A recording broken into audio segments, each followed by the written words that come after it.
साथियों, जय हिंद। इस कालखंड में हम विद्यार्थियों का परीक्षा परिणाम तैयार करने से संबंधित चर्चा करेंगे। साथियों, हम शिक्षकों के मध्य काफी भ्रम की स्थिति है और व्हाट्सएप के माध्यम से हमको काफी कुछ जानकारियां प्राप्त हो रही है कि रिजल्ट ऐसे बनाना है, कोई कह रहा है ऐसे बनाना है। इस वीडियो के माध्यम से मैं राज्य शिक्षा केंद्र जो कि 18 दिसंबर 2020 को एक आदेश प्रदान किया गया था और उसी का पूरक आदेश 20 जनवरी 2021 को प्रदान किया गया था। तो इन दोनों आदेशों के उन बिंदुओं पर फोकस करेंगे जिनमें परीक्षा परिणाम तैयार करने से संबंधित जानकारी प्रदान की गई है। अब साथियों, हमारे शिक्षक बंधु उन आदेशों के बिंदुओं का अलग अलग अर्थ निकालते हुए अलग अलग तरीके से परीक्षा परिणाम तैयार करने की बात कह रहे हैं। हो सकता है कि शिक्षक साथियों की बात सही हो, ठीक है।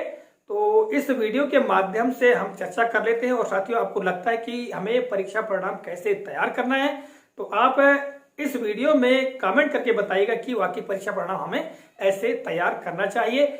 जो भी महत्वपूर्ण जानकारी बिंदु हो सकते हैं, मैं आपको सुझावात्मक तरीके से बताने का प्रयास करूंगा। तो चलिए प्रारंभ करते हैं और सबसे पहले उन आदेशों को देख लेते हैं और वहीं से हम चर्चा करेंगे कि परीक्षा परिणाम कैसे तैयार करना है।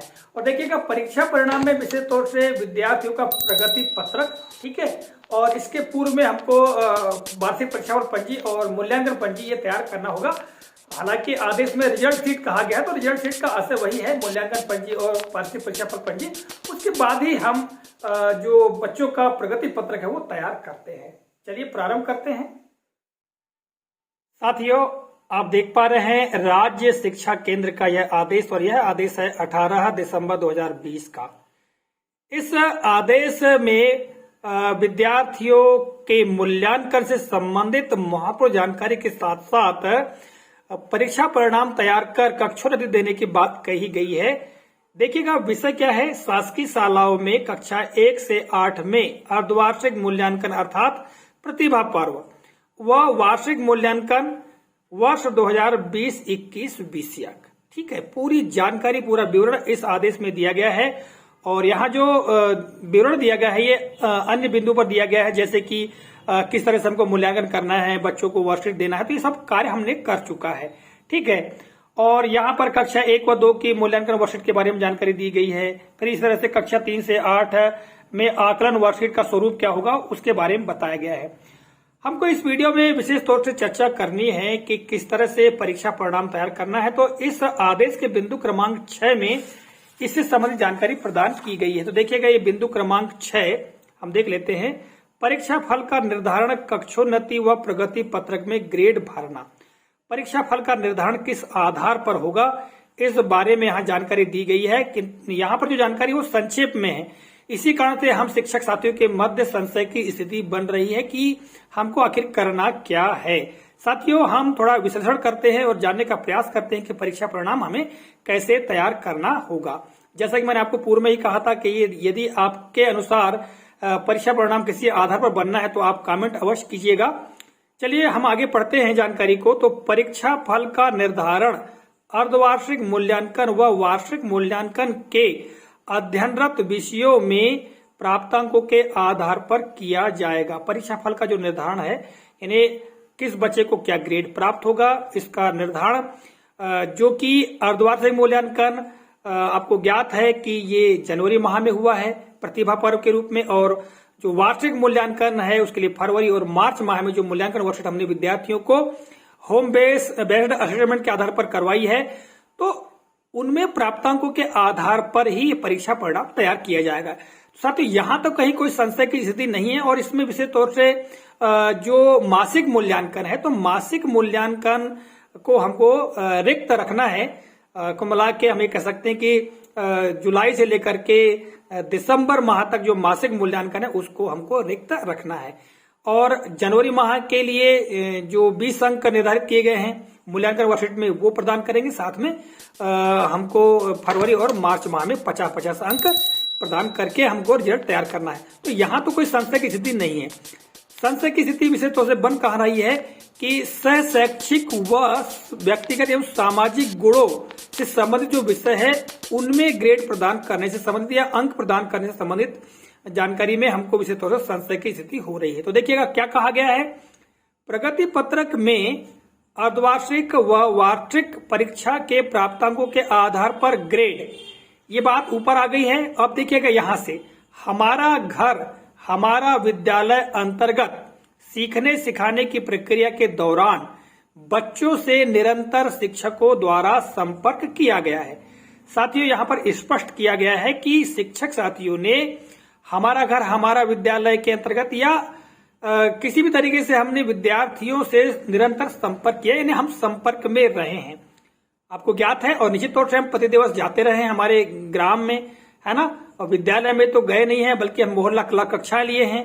ठीक है, तो उनसे निरंतर हमने संपर्क किया है। जबकि यह प्रोग्राम जो है 6 जुलाई से प्रारंभ हो चुका था, तब से हमने संपर्क बच्चों से किया है। आगे कहा गया, देखिए, इसके दौरान बच्चे के कार्य व्यवहार के आधार पर सहशैक्षिक व व्यक्तिगत सामाजिक गुणों पर शिक्षक द्वारा रिजल्ट शीट व प्रगति पत्रक में सीधे ग्रेड प्रदान किए जाएं। अब साथियों, यहां पर आप देखिएगा, जब हमने निरंतर संपर्क किया है, जुलाई माह से संपर्क किया है हमने, तो निश्चित तौर से मेरा सुझाव यही है, या मैं ऐसा सोचता हूं, मानता हूं कि हमें जो सहशैक्षिक मूल्यांकन के जो ग्रेड है या व्यक्तिगत सामाजिक विषयों के जो ग्रेड हैं, वो हमको जुलाई माह से ही प्रदान करना चाहिए। जैसा कि विगत वर्षों में हम पूरे 9 माह के लिए ग्रेड दिया करते थे, क्योंकि हमने संपर्क किया है। ठीक है साथियों, अभी कुछ विषय ऐसे भी हैं जिनमें निरंतर उनसे संपर्क करने या निरंतर बच्चों के व्यवहारों को देखने के पश्चात ही हम ग्रेड प्रदान कर सकते हैं। उन विषयों पर भी हम चर्चा करेंगे। तो यहाँ पर आप देखिएगा, ये जो बिंदु कहा गया है, इस बिंदु के आधार पर मुझे ये लगता है कि हमें विद्यार्थियों को जो ग्रेड प्रदान करना है, ये 2 जो क्षेत्र है, सहशैक्षिक व व्यक्तिगत और सामाजिक गुण, ठीक है, इन विषयों में हमको जुलाई माह से देना चाहिए। क्यों देना चाहिए? क्योंकि हमने निरंतर बच्चों से संपर्क किया है। यहाँ स्पष्ट कहा गया है, निरंतर शिक्षकों द्वारा संपर्क किया गया। जब हमने निरंतर संपर्क किया है, तो वही हम उनके व्यवहारों को, गुणों को जानते हैं, तो हर माह के आधार पर हम प्रदान कर सकते हैं। ठीक है साथियों, इसमें कुछ शिक्षक साथियों का मानना यह है कि सीधे हम जनवरी, फरवरी और मार्च माह के लिए हम ग्रेड प्रदान कर देंगे, बस, बाकी कहीं ग्रेड नहीं देना है, हमको डेज का देना है, ऐसा मानना है। क्योंकि व्हाट्सएप के माध्यम से काफी कुछ जानकारी मुझे पता चली है। ठीक है, और ये संशय की स्थिति भी है। ठीक है, अब साथियों, ये यहाँ पर जो बिंदु क्रमांक 6 है, इसमें ये जानकारी दी गई है। ठीक है, और साथियों, अब हम आगे देखते हैं 20 जनवरी 2021 के पूरक आदेश को। उसमें भी संक्षेप में ही बताया गया है कि रिजल्ट हमें कैसे तैयार करना है। तो आप देख पा रहे हैं, यह है आदेश 20 जनवरी 2021 का, और यह एक पूरक आदेश है। जैसा कि देखिएगा, यहाँ पर विषय प्रतिभा पर्व वार्षिक मूल्यांकन वर्ष 2020-21 संबंधित पूरक निर्देश। मुख्य निर्देश जो है, जैसा कि मैंने आपको बताया, ये मुख्य निर्देश है। ठीक है, इसमें कुछ बातें छूट गई थी, इसलिए यह दिशा निर्देश दिया गया है। और इस दिशा निर्देश में कक्षा 1 और 2 से संबंधित विषयों से जानकारी है। और यहाँ पर आप देखिएगा, बिंदु क्रमांक 3 में प्रगति पत्रक कक्षा 1 से 8 में मूल्यांकन संबंधी प्रविष्टियां करना, ये कहा गया है। अब देखिएगा, यहाँ पर क्या कहा गया है कि प्रगति पत्रक में केवल निम्नांकित प्रविष्टियां की जाए। अब क्या क्या की जाए, देखिएगा, अर्धवार्षिक मूल्यांकन ग्रेड जनवरी माह 20 अंक, वार्षिक परिणाम ग्रेड जनवरी फरवरी मार्च 20 धन 50 120 अंक के प्राप्तांकों के आधार पर ग्रेड अंकित किया जाए। ठीक है, आगे कहा गया, प्रति विषय 120 अंक के मान से समस्त विषयों के प्राप्तांकों के महायोग से प्राप्त कुल प्राप्तांकों के आधार पर वार्षिक परिणाम के ग्रेड अंकित किए जाए, शेष प्रविष्टियां रिक्त रखी जाए। अब साथियों, चूंकि यह जो दिशा निर्देश है, ये एक पूरक दिशा निर्देश है। मुख्य दिशा निर्देश 18 दिसंबर वाला है, और इस 18 दिसंबर में यहाँ पर हमारा घर हमारा विद्यालय के अंतर्गत समस्त शिक्षकों ने अपने अपने विद्यार्थियों से निरंतर संपर्क किया है। तो शैक्षिक व सामाजिक व व्यक्तिगत गुणों के जो ग्रेड है, वो भी प्रदान करने हैं। अब साथियों, विशेष तौर से यहाँ पर संशय की स्थिति यही बन रही है कि क्या हम शैक्षिक व व्यक्तिगत एवं सामाजिक विषयों के जो ग्रेड हैं, उन्हें माहवार देंगे, अर्थात जुलाई माह से देंगे, या फिर सीधे जो टोटल है कुल मिला के हम जो सकल ग्रेड है वो ही देंगे और बाकी प्रविष्टियां जुलाई माह से दिसंबर तक रिक्त रखेंगे, जैसा कि शैक्षिक क्षेत्र में हमको करना है। तो यही संशय की स्थिति बन रही है। अब साथियों हम उन विषयों को भी देख लेते हैं जो कि शैक्षिक व व्यक्तिगत एवं सामाजिक गुणों के जो विषय हैं। ये देखिएगा इस अंक सूची में वो विषय दिए गए हैं, जैसा कि आप देख पा रहे हैं शैक्षिक क्षेत्रों का मूल्यांकन। इसमें 5 विषय साहित्यिक, सांस्कृतिक, वैज्ञानिक, सृजनात्मक, खेलकूद, योग, स्काउट, रेड क्रॉस। और व्यक्तिगत एवं सामाजिक गुणों के अंतर्गत देखिएगा नियमितता, समयबद्धता, स्वच्छता, अनुशासन, कर्तव्यनिष्ठता, ठीक है, सहयोग की भावना, पर्यावरण के प्रति संवेदनशीलता, नेतृत्व की क्षमता, सत्यवादिता, ईमानदारी, अभिवृत्ति। तो यहाँ पर जो विषय दिए गए हैं, एक शिक्षक निरंतर बच्चों को वॉच करते हुए, उनको देखते हुए ही ये ग्रेड प्रदान कर सकता है। एक जाए या सकल ग्रेड कैसे देगा, यही संशय की स्थिति बन रही है, ठीक है। जबकि यहाँ पर स्पष्ट कर दिया गया है कि शिक्षक ने हमारा घर हमारा विद्यालय के दौरान बच्चों से निरंतर संपर्क किया है। जब साथियों में निरंतर संपर्क किया है तो फिर क्यों ना हम माहवार दे सकते हैं, क्यों नहीं दे सकते हैं, ठीक है।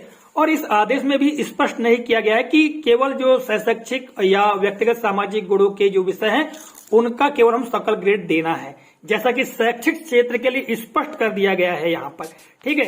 परीक्षा फल का निर्धारण अर्धवार्षिक, वार्षिक मूल्यांकन में अध्ययनरत विषयों के आधार पर ही किया जाएगा, ठीक है। साथियों ये कुछ स्थितियां थी, मैंने आपको बताने का प्रयास किया है। और साथियों बताइएगा कि वाकई परीक्षा परिणाम हमें कैसे तैयार करना चाहिए। तो साथियों इस तरह से जो आदेश में दिए गए बिंदु हैं इन पर हमने चर्चा की। यदि आपको लगता है कि वाकई परीक्षा परिणाम हमें ऐसे तैयार करना है तो मैं पुनः आपसे निवेदन करूंगा कि इस वीडियो के कमेंट बॉक्स में आप अवश्य कमेंट कीजिए कि परीक्षा परिणाम कैसे तैयार करना चाहिए, ताकि अन्य शिक्षक साथी भी इसका लाभ ले सके। मिलेंगे अगले कालखंड में किसी नए प्रकरण, नई जानकारी को लेकर। तब तक के लिए नमस्कार, जय हिंद, वंदे मातरम।